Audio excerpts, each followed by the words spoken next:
Metal got in touch with me because North Street wanted to make a film and they had me down as a stop motion animation artist.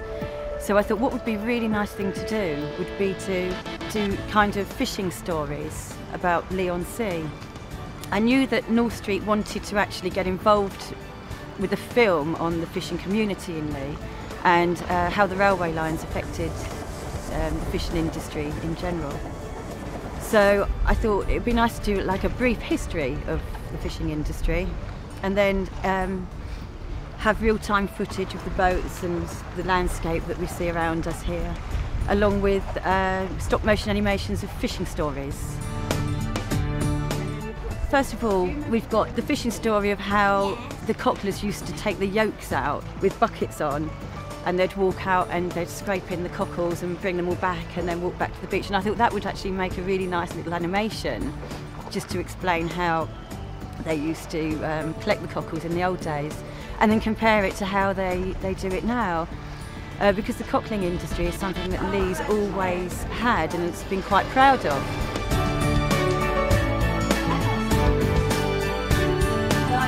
I went into the school and all 90 children had a lesson on how to make a set for stop motion animation. And we talked about the images of the cockle sheds down here and the cockle beach, as we call it, Lee Beach, and the mud when the tide goes out and what the sea's like when the tide's in and how the boats look on the water.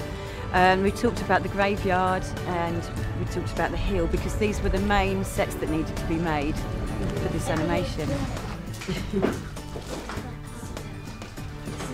The children all got into groups and they all concentrated on making a set for one theme.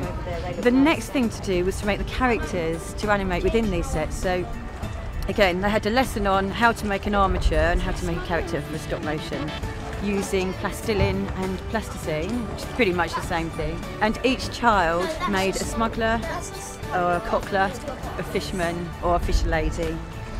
And then we've spent the last few weeks animating these. I'll show you one second. And again, and I'll move this one down. And my hand, and then a bit more.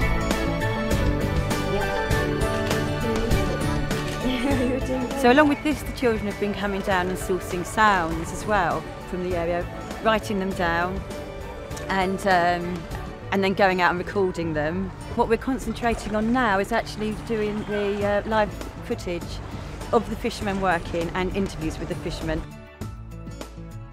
I'm really hoping that the children will take away a new knowledge and a more interested knowledge about their local history. As well as obviously learning a bit about animation. They've all been quite amazed by the magic of what happens when you move a character a little tiny bit and then you move it a bit more, and they've all taken real pride in their own characters that they've made.